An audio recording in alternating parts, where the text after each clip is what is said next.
Hello everybody, my name is Tommy the Keyblade Master and welcome to my channel. Today I'm going to be reviewing Mega Man X3. Now, this is one of the Mega Man games that I don't like, and it's hard for me to put my finger on exactly what I don't like about it. On a technical aspect, it is a good game, and unlike Nickelodeon's Teenage Mutant Ninja Turtles, which was just boring, Mega Man X3 is a little smarter than that. It does have some interesting gameplay, but at the same time, I just don't really like to play this one nearly as much as the other Mega Man X games, and I can't really put my finger on it. And I do believe it's just because there's too much of a good thing in this game. One of the things I said why I like X over the original Mega Man games is just all the amount of power-ups you can find. Here, there's a whole lot more you can find. Unfortunately, it gets just a little bit tedious and frustrating trying to track down everything. And the game's punishing difficulty does not help it out either. Anyways, let's take a closer look at Mega Man X3. The story in Mega Man X3 starts off in a place called Doppler Town. Dr. Doppler has managed to find what was causing robots to go maverick and has fixed the problem. Now people are living in peace in his little utopian town until one day Mavericks start to emerge there and start to go crazy. Maverick Hunters X and Zero have been dispatched to take care of the problem. But first they're going to have to get rid of the Mavericks that have infected their own headquarters first. The game story is okay. Of course, you all know Sigma's behind the whole thing.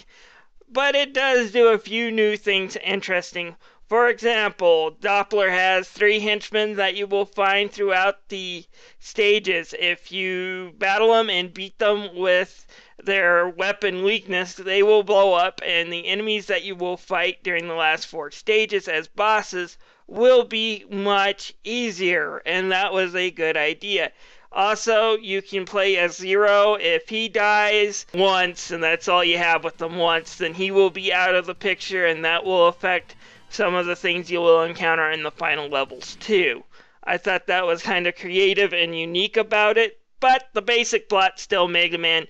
Beat all the 8 bosses, tackled the final stages, and of course, kicked the crap out of Sigma. Or in this game, unfortunately, he'll probably kick the crap out of you, but I'll talk more on that in the gameplay section. Graphically, Mega Man X3 came out during an interesting time in the game industry.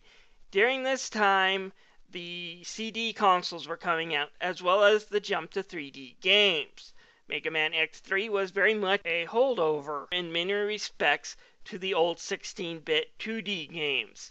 Capcom did release this on CD for several consoles, however they did make a cartridge 16-bit version for the Super Nintendo. Now I know America got the Super Nintendo version. I don't know if we got any of the versions that were on CD over here. However, the X collection does contain the CD versions. I hear there's different music in this, as well as the fact that there are now anime cutscenes.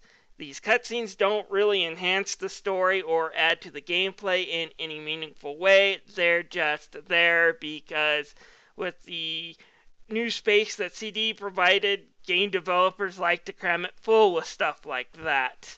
As far as your actual in-game graphics go, they're just a small step up from X2.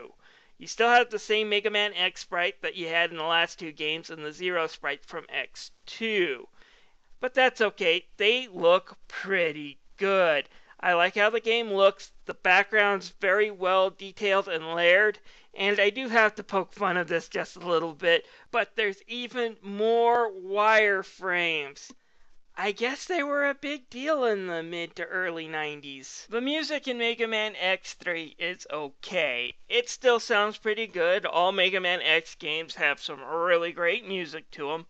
But this one isn't as memorable as the tunes that were found in Mega Man X or X2. Which is kind of unfortunate, but here, take a listen to Crab Clawfish and you'll understand what I mean. It's good, but it's not something that's going to get stuck in your head all day. And know that the bad mixing that plagues the Mega Man X collection still plagues Mega Man X3. The sound effects are still too quiet.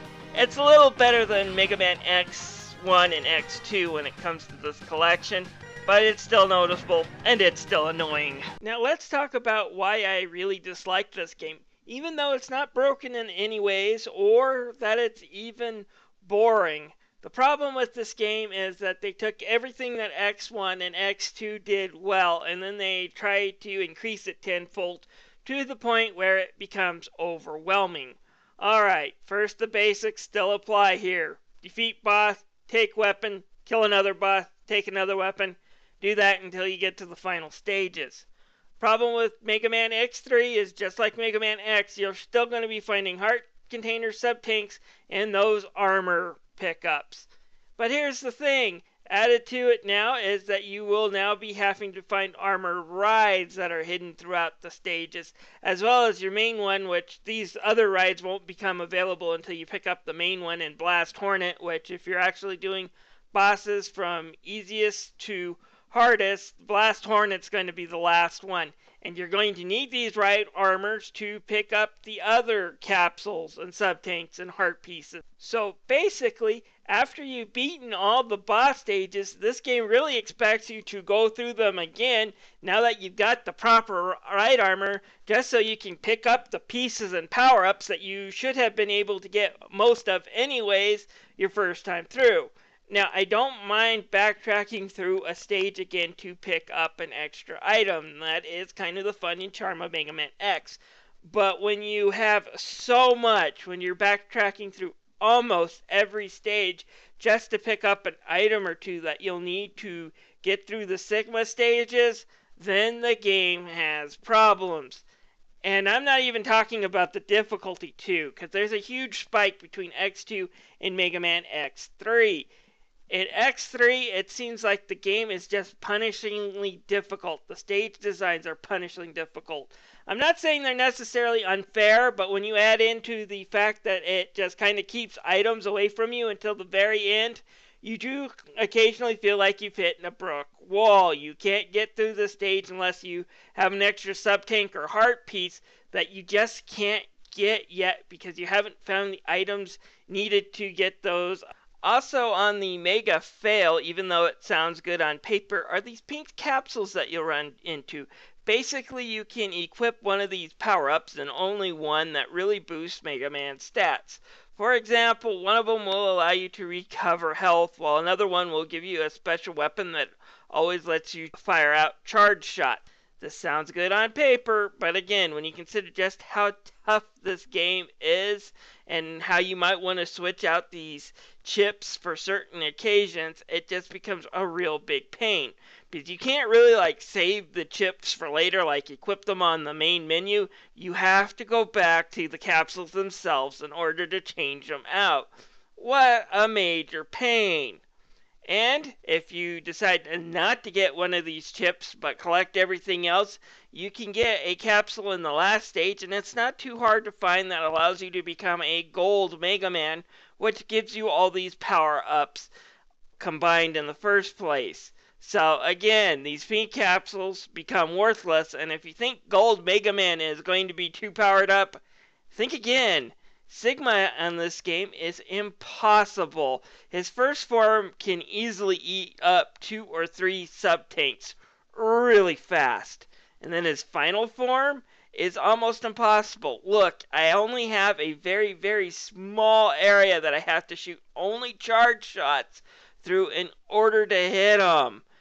It's one of the hardest bosses I've ever had to fight, and it's not a fun one, unfortunately. So, with all my complaints that I've made against this game, do I think Mega Man X3 is a terrible game? The answer is actually no. It's still kind of fun. The controls are still good. The stage designs are still pretty great. The bosses and their weapons are still pretty fun to fight and use. It's just all this extra crap they threw in, and then this huge difficulty spike really cuts down on the enjoyment of this game. A lot of this stuff would be good on paper, or good if it was toned down. Unfortunately, too many ingredients just ruin this game, and it's unfortunate. Still, I give it a 3 out of 5. If you're a die-hard Mega Man fan, or if you're a die-hard action platform junkie, you might find enjoyment in this. And as far as a bad Mega Man game that just sucks on the technical level, I'm not willing to acknowledge that there is such a thing. Anyways, thank you for watching this video. If you liked it, please share with your friends. And if you have any comments towards Mega Man X3, feel free to leave them below.